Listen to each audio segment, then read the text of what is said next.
lockdown, we reported sales of bikes soaring.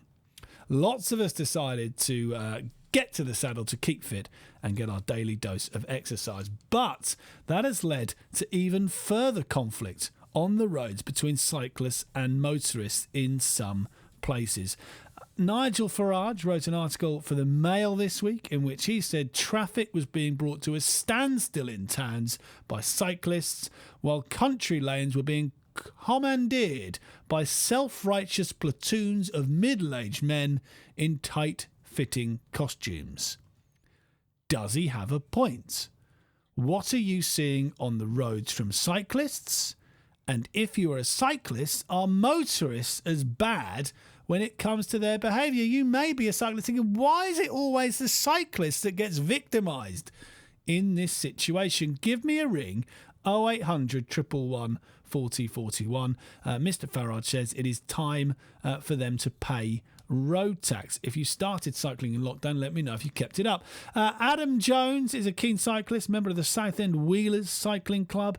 Godfrey Bloom is lead patron of the Alliance of British Drivers. Let's start with you, Adam. What do you make of Mr Farage saying that the country lanes are being commandeered by self-righteous platoons of middle-aged men in tight-fitting costumes?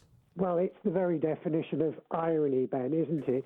You know, self-righteous, middle-aged man. I mean, all you have to do is substitute the tight-fitting costume with a tweed jacket and corduroy, and it's plus ça change. It's the same thing. Nigel has made a career out of being a contrarian, and of course it's a bit of fun, that now he's moved on from migrants to target people on bicycles. He's going against the grain of what's happening across Europe right now, but he's made a career out of that also. And I think the key thing is that what this article has done is potentially very dangerous, because it puts into people's minds that cyclists are something other. And the language he's used is very inflammatory. He says cyclists are causing problems on the roads, but you've experienced the flip side, haven't you, of an altercation with a driver and road rage? Well, every single time I ride my bike, I've sort of come back and I've had some sort of near close pass and near miss.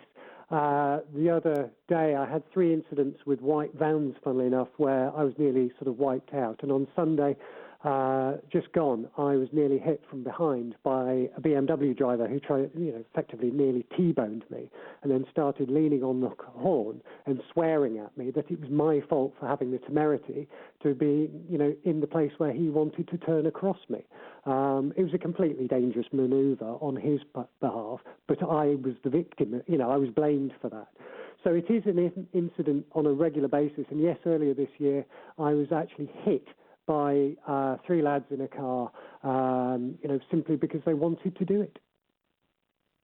Godfrey, Adams had a say there. You're from the lead patron of the Alliance of British Drivers. Is Nigel Farage just picking on cyclists?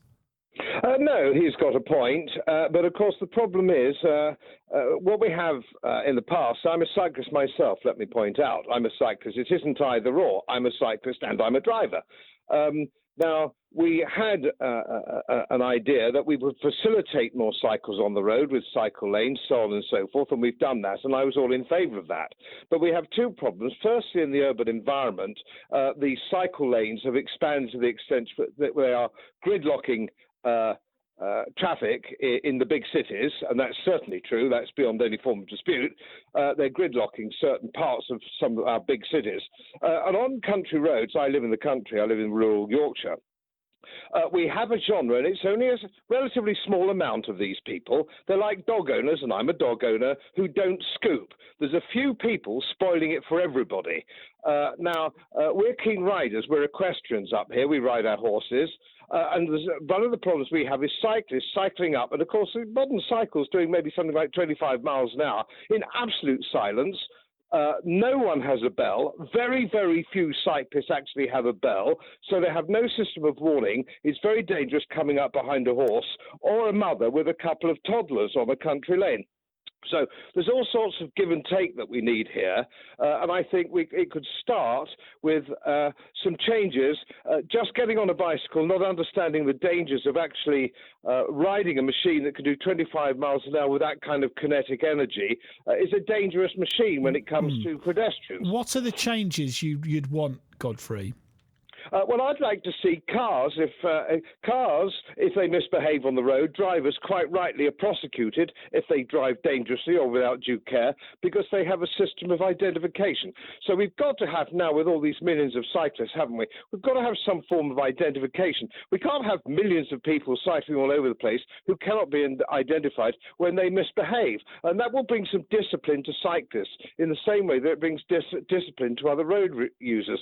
We cannot have a system where somehow some road users are privileged against other road users for political gain. So we've got to change all that. Adam, has he got a point? Are some cyclists spoiling it for the rest of you? They act as if the rules of the road don't apply to them, is effectively what Godfrey's been saying there, and they should all be some form of registration. Godfrey makes some valid points there, and I think the thing is that, for example, his experiences with horses, I know we all can highlight bad behaviour. I live in a rural part of Essex. I actually returned to cycling in 2014 after breaking my leg in a horse riding accident. So I'm very mindful when I'm around on the country lanes of dog walkers, people out in just going for a stroll, and indeed with horse riders. I always slow down, and if I'm out, pre-lockdown, if I was out with friends, I'd always encourage them to slow down and call out. And that's a key thing. It's about communication. Well, I don't have a bell on my bike, but I have a very loud voice. So I will always try and be friendly, approach and talk to people, always, say good morning, etc., and then go about my business. Now, this idea about taxing and regulating cyclists is a tricky one, because the thing is that if a cyclist runs into a pedestrian, generally everybody comes to a dead stop, as it were, and then there is, that is dealt with accordingly. And of course, if there are injuries involved, there have been sort of well-documented cases where, that cyclist who hit and killed a pedestrian in London, went to prison. So there are consequences. Now, what is being overlooked here is, with the case of the BMW driver and me the other day, if that BMW had hit me, he would have certainly put me in hospital, if not have killed me. So the consequences of a car or a vehicle hitting a cyclist is far greater. And what we're trying to do, and why cycle lanes were introduced and the money was made available by the government during the lockdown, was to facilitate a healthier, more active population.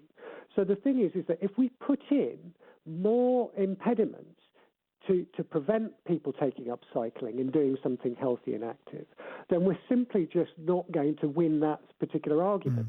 And I think the key thing is that this roundabout conversation about preventing more active travel and seeing it as an impediment for car drivers to do whatever they choose to do in towns and cities and rural areas, it means that we're never going to advance. And of course, as I say, it's almost an irreversible change that Godfrey and Nigel Farage are arguing against, because, Barcelona has just announced that it's going to put in place a 10-year plan to bring cars away, the volume of cars away from the city, and actually put people first. And I think that's the key thing, is that, what we're seeing here is a fundamental change in how we plan urban environments. Adam, we're putting people first. Adam, I'm going to leave it there from you, because I just want Godfrey to answer that. And Godfrey, Adam accepted you'd made some valid points. Has Adam made a valid point there in the sense that we need to encourage more people to cycle so our cities aren't in gridlock like you've just highlighted already in this conversation? Yes, well, I did. As I say, I'm a cyclist myself. I think the more people who cycle, the better. And if they can cycle, but not everybody can. And it is doesn't make any sense to suggest that cars aren't anything to do with people. Cars don't drive themselves. People drive cars, and many people wouldn't drive if they didn't have to drive. You know, the secretary working late, the nurse trying to get to the hospital for the early shift. Cars are a necessary feature of modern life. Now, there is a massive acceleration, a massive increase in the amount of cycles. I accept that, and I don't think that's a bad thing. What I do say is, because of that, not in spite of that, because of that, what we need is registration, insurance, and for road users all to be treated the same. You can't have one bunch of road users completely absolved from regulation and the others heavily regulated and taxed. It is morally not right. Everybody should pay their share of using the road. Potholes need to be done, so on and so forth.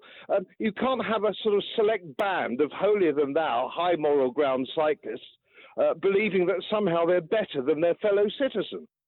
Godfrey Bloom, we will leave it there. Thank you to Adam Jones as well. 9:19 is the time. As most of you know, my work is very heavily independently research-based, and I get my information from all over the world. It would help if you press the subscribe button and the little bell next to it, because the more subscribers I have, the more likely it is that international independent research institutes will share their material with me. It's most helpful, and then of course I automatically share it with you. So surprise, won't cost you anything. Thank you very much.